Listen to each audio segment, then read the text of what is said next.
Troisième et dernier... Putain, ma voix elle est partie en couille. Attends, on la refait. Troisième et dernier épisode de cette trilogie, les secrets d'Internet.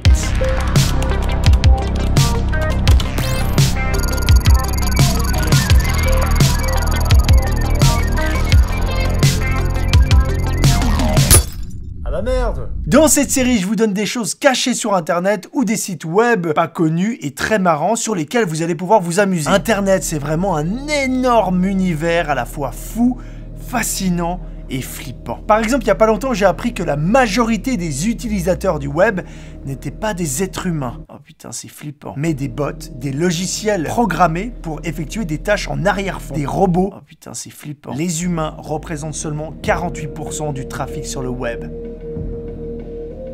Terminator, mon gars! J'ai aussi vu que 16% des couples mariés dans le monde s'étaient rencontrés sur Internet. Que la partie visible d'Internet, c'est seulement 4%. Et les autres 96% seraient tout ce qui englobe les sites cryptés, les choses cachées, vous savez, le deep web, le dark web. C'est énorme! On connaît rien de cet univers. Et aujourd'hui, on va rester seulement dans les 4%.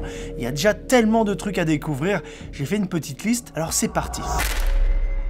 Je sais que parmi vous, nombreux sont ceux qui adorent les contenus flippants quand je parle de paranormal. Sinon, je ferais pas autant de vues, hein. Alors je me suis dit que ce serait pas mal de commencer avec quelque chose de bien effrayant. Je vous ai trouvé un site internet, c'est un site japonais. Déjà, ça commence fort. Lomando.com. Rien de particulier, rien de très flippant, vous me direz. Détrompez-vous, détrompez-vous. Cliquez ici, hop. Ok, et direct, on change d'atmosphère. C'est un site étrange, j'ai pas d'explication, c'est une sorte de puzzle, un jeu où il va falloir se promener. Ok, là il y a une porte, j'ai cliqué sur la poignée, ça ouvre. Là je clique sur l'autre poignée.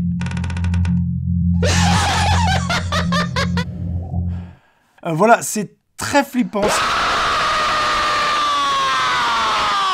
Ça n'a aucun but, c'est japonais, c'est flippant, il y a des screamers dans tous les sens. Qu'est-ce que c'est que ça? C'est tellement chelou. Je comprends pas ce que c'est, je crois que c'est un jeu vidéo, donc c'est un parcours à l'intérieur, une sorte de puzzle d'horreur. Oh là là là là. Qu'est-ce que c'est que ce truc? Je ne vois même pas où ils veulent en venir en fait, c'est aussi ça qui est flippant.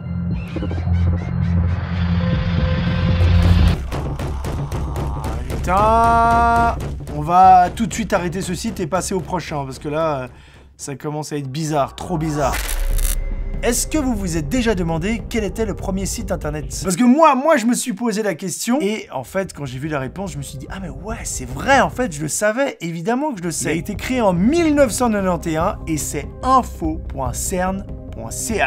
Le premier site internet était un site suisse. C'est incroyable quand même. Et français aussi. Un site franco-suisse. C'est le site internet du CERN. Il a été inventé par un Anglais, Tim Berners-Lee, qui bossait là-bas. Le CERN, c'est un énorme laboratoire européen pour la physique des particules. Et il se trouve entre la France et la Suisse, dans la région de Genève et Pays-de-Gex. Et ce site internet est le tout premier parce que c'est ici au CERN qu'a été créé le www, le www.world Wide Web, le web quoi. Et ici, on arrive dans le bureau où a été inventé le premier site internet. C'est ici, voilà, dans ce bureau-là. C'est assez incroyable. Ça ressemble un peu à rien, tu te dis pas le web a été inventé ici. Et pourtant, si. Il y avait juste une table ici avec l'ordinateur. À la base, ça a été inventé pour que les scientifiques du monde entier puissent échanger des infos instantanément. C'était ça le premier but du web. Puis après, hello. Hello. Sorry. I'm living in this office day and night, supporting the new generation web stuff. This is your office? Yes. C'est incroyable de travailler dans le bureau qui a inventé le web. C'est pas incroyable? Oui, c'est incroyable. On se dirait pas que c'est ici qu'a été inventé le web. Oui, on n'a pas de moquette, on n'a pas de... c'est juste un bureau, oui. Là où on travaille, on fait des choses. Trop bien. Merci, hein. C'était pas du tout prévu, hein. C'est de l'impro, voilà, on squatte un bureau, voilà. Merci, bonne journée. Merci, bonne journée. C'est énorme, c'est le data center. Et là, vous avez le premier serveur web.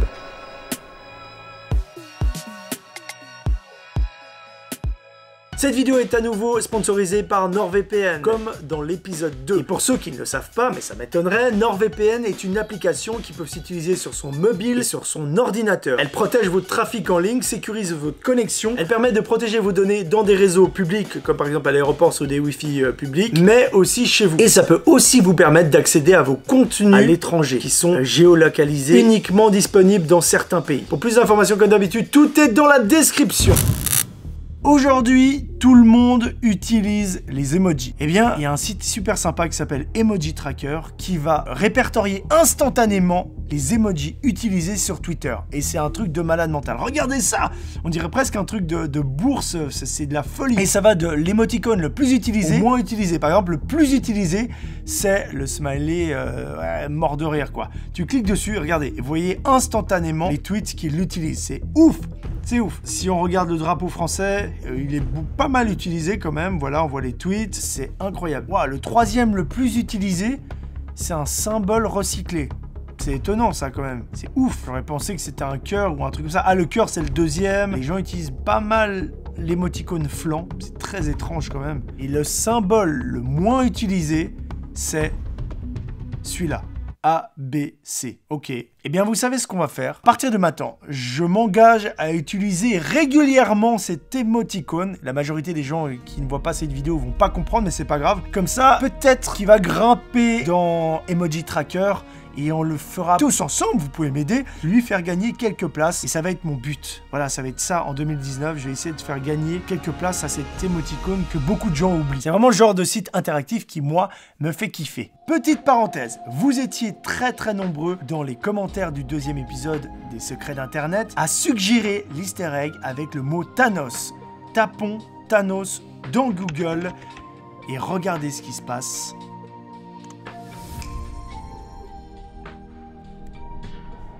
Moi, je fais rien. Hein. C'est la magie du gant, le pouvoir du gant. Merci à vous pour cette découverte. Ah, ce quatrième lien est vraiment un coup de cœur. Je l'aime beaucoup parce qu'il va faire replonger une majorité de mes abonnés. J'imagine, j'espère, ça va vous projeter 24 ans en arrière. Donc, si vous êtes un 2000, vous allez juste voir comment on galérait à l'époque par rapport à aujourd'hui. Sur le site win95.ajf.me, vous allez pouvoir lancer une émulation de Windows 95. Écoutez ça, déjà c'est énorme comme ça se connecte. Oh là là, c'est menu, c'est menu. Vous allez pouvoir vous replonger dans cette vieille interface. Regardez le temps de chargement. Oh là là, ça me rappelle tellement de souvenirs. Pour de vrai, j'ai utilisé ça tellement de fois. Mes premiers jeux vidéo, c'était sur Windows 95. Avec du Hadibou, du Hadi, Win Commander 4, Win Commander 4. En tout cas, j'ai beaucoup joué à ce jeu. Je sais pas si ça vous dit quelque chose. Si on se balade dans les menus, c'est incroyable. Regardez cette interface, c'est ouf. Accessoires, oh là là, que des souvenirs, que des souvenirs. Jeux. Purée, oh là là, est-ce que vous avez été aussi nombreux à jouer à ce jeu? En tout cas, essayez, parce que moi, j'ai jamais su les règles, pour de vrai. Et il y avait aussi un autre jeu incroyable. C'était un peu notre Fortnite de l'époque, des mineurs. Alors ça c'est vraiment des grands souvenirs. Regardez ça. Et j'étais très nul à l'époque. Et ça n'a pas changé. Hein. Toujours aussi nul. Yes! Vous voyez, il faut éviter les mines, il faut finir sans toucher les mines. Et je crois que j'ai jamais fini un démineur de ma vie. Regardez là. Bon. Ok, c'est pourri. Ah bah justement, on va aller voir sur Internet comment c'était à l'époque Internet Explorer. Ah là là, est-ce que ça existe toujours? Je sais même pas. On y va, on va aller sur Internet. Ok, ça a planté. Eh bien, cette émulation est réellement fidèle au vrai Windows de l'époque. Hein. Super, on va s'arrêter là.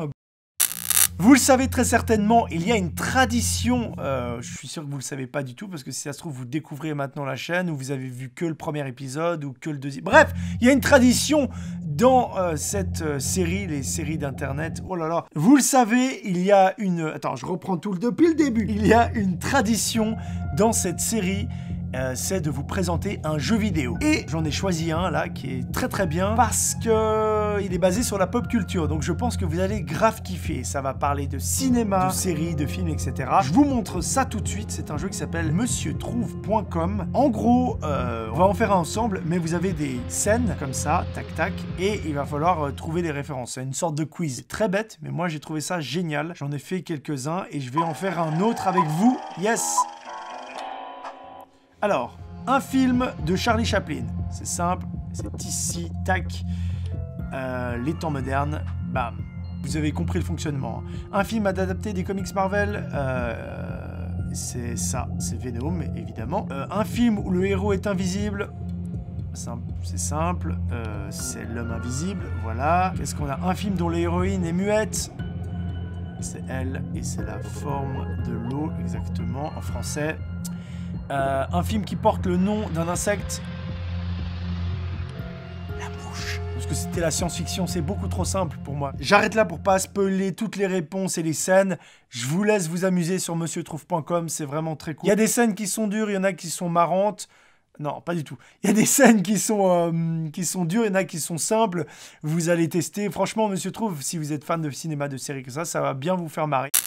Ah, ce site internet va beaucoup plaire aux voyeurs, aux gens qui aiment observer les gens sans qu'ils savent qu'ils sont observés. Ces gens un peu vicieux et qui aiment les choses bizarres. C'est très bizarre mon introduction. Pas du tout bizarre, c'est un site qui s'appelle EarthCam et c'est un site où vous avez compris, ça répertorie toutes les webcams publiques et accessibles du monde entier et vous allez pouvoir vous balader par rapport à des thèmes. Par exemple, vous voyez, il y a tout ça, il y a des villes, il y a des parcs nationaux et il y a des trending. Par exemple, là, ce qui cartonne en ce moment, ce sont apparemment une petite salle avec des chatons qui sont filmés. Vraiment, il y a combien de vues? Ah, ouais, 100 000 vues. Ok, on est sur quelque chose d'assez intéressant. Ces chats, ça doit être fou.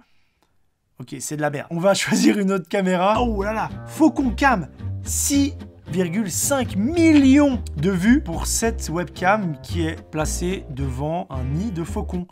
Ok, il y a 6 millions de personnes qui ont regardé ce faucon. Incroyable. Vous pouvez voir là comment c'était hier, comment c'était il y a 2 jours. Oh, on voit les poussins et tout ça. Alors, webcam en Suisse, détrompez-vous, hein, ça peut être très très intéressant, faut pas croire. Ah, ça a changé la Suisse, hein, putain. Non, bon, ça c'est des trucs mis en avant. Ah, là, il y a une caméra dans un magasin de fleurs, en direct, dans la capitale suisse, à Berne. Ok, il y a des choses surprenantes, mais là je comprends pas trop bien le concept. Mais c'est marrant, c'est marrant. Du coup, bah voilà, je les vois travailler en direct.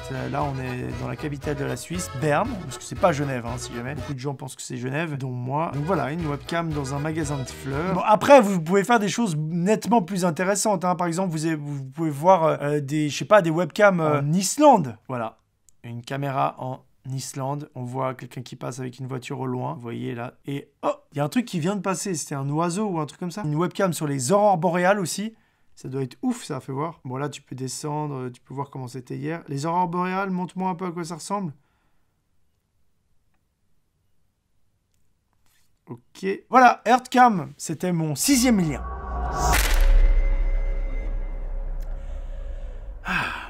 Vous me donnez soif. Est-ce que je vous ai dit que tous les liens étaient dans la description? Comme d'habitude, évidemment, tous les liens des sites internet. Alors, pour ce 7e site, je vais vous présenter un truc qui est très très bien. C'est cybermap.kasperysky.com. Ce sont les menaces informatiques en temps réel. Et là, je peux vous dire que c'est assez impressionnant. Et c'est un abonné qui m'a donné ce lien d'ailleurs. Merci à lui. Ce site est super intéressant parce qu'en fait, vous allez voir donc les menaces informatiques, les attaques des hackers et des protections des hackers. Enfin, tout un bordel. Là, vous avez la liste des pays dans le monde qui sont le plus touchés. Et je vois que la Suisse est en 7e position.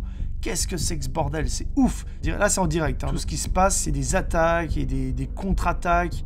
En Europe, c'est blindé d'attaques. Et un des pays qui est le plus attaqué, c'est les Pays-Bas. Hein, il se passe beaucoup de choses aux Pays-Bas. Belgique aussi beaucoup. Allemagne, c'est ouf aussi. C'est incroyable. Pourquoi les Pays-Bas? Expliquez-moi si vous savez dans les commentaires pourquoi les Pays-Bas sont ultra attaqués. Et par contre, il y a un pays qui est très tranquille, en tout cas au niveau des attaques, c'est l'Australie. Et la Russie, évidemment, tient sa première place des pays les plus attaqués. En plus d'être intéressant, il est très joli esthétiquement. Bravo à vous et merci. J'adore les sites de participation, de crowdfunding. Vous connaissez bien sûr, en France, il y a Ulule, il y a Indiegogo aux États-Unis, et en Suisse, nous avons par exemple WeMakeIt. Et le plus connu, je pense, d'entre eux, c'est Kickstarter. Et sur leur site, vous avez un petit easter egg, quelque chose qui est caché. Tout en bas de la page, vous avez ce petit ciseau là, vous le voyez, et bien tout simplement, vous cliquez dessus.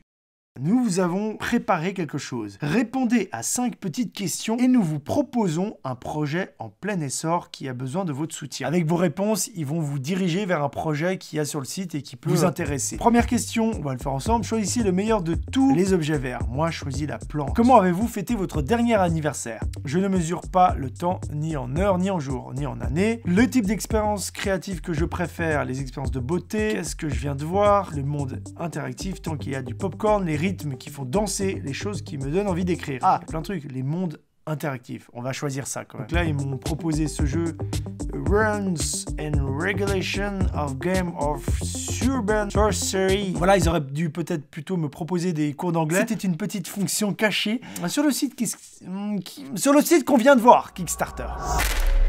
On va terminer avec un dernier lien, futurme.org. C'est un site internet qui va vous permettre de vous envoyer un mail dans le futur. Déjà, le concept est incroyable. Moi, j'adore. Vous avez quelques options. Soit vous envoyez le mail dans 1 an, dans 3 ans ou dans 5 ans. Moi, je vais prendre l'option dans 3 ans. Je vais m'envoyer un mail et on va l'écrire ensemble. Est-ce que vous êtes prêts ou pas du tout? Cher JD, c'est JD du passé qui t'écrit. Tu as sûrement oublié, mais tu t'es envoyé un mail dans le futur. Actuellement, nous sommes le 9 juin 2011. Tu viens de finir la trilogie des secrets d'Internet. Est-ce que dans ton monde, Apex et Fortnite sont toujours beaucoup joués? Est-ce que les filtres Insta existent encore? Est-ce que Insta existe encore? Personnellement, j'attends l'album de Kikessa et de pouvoir jouer à Cyberpunk avec une grande impatience. Sur la chaîne, il y a 2,4 millions d'abonnés. Absolument incroyable. Et j'espère que tu es toujours autant passionné par la vidéo. Et surtout, que tu as enfin filmé un fantôme. Avec amour, le grand JD. Bisous sur le corps. C'est envoyé. J'ai eu la confirmation. Dans 3 ans, je vais recevoir le mail, je vais complètement oublier. 3 ans, c'est long quand même. À part ça, sérieusement, ce site peut être très bien. Vous avez un challenge, vous êtes peut-être pas très bien dans votre vie, vous voulez surpasser un truc et vous rappeler comment vous étiez là maintenant pour vous rappeler ça dans 1 an. Voilà à quoi peut servir ce site par exemple. Je remercie une nouvelle fois NordVPN d'avoir parrainé cette vidéo. Ce type de partenariat aide la chaîne de manière globale. Ça permet de financer mes prochaines vidéos par exemple. C'est très important. Vous avez un code promo, tout ça c'est dans la description. Et toutes les infos et tous les liens que j'ai cités dans cette vidéo, tout se trouve, mais tout se trouve, même la réponse à qu'est-ce que la vie, il y a tout dans la description, allez voir. Allez, c'était le grand JD, moi je retourne dans une autre dimension et je vous remercie beaucoup. À bientôt. Came through dripping Aquafina, I'm 715, kept a weapon on me. Blow make digits, I'm on my business, stack chicken like what it's gon' be. In the cut, hey, you want us, red run when I tell a bit, peace.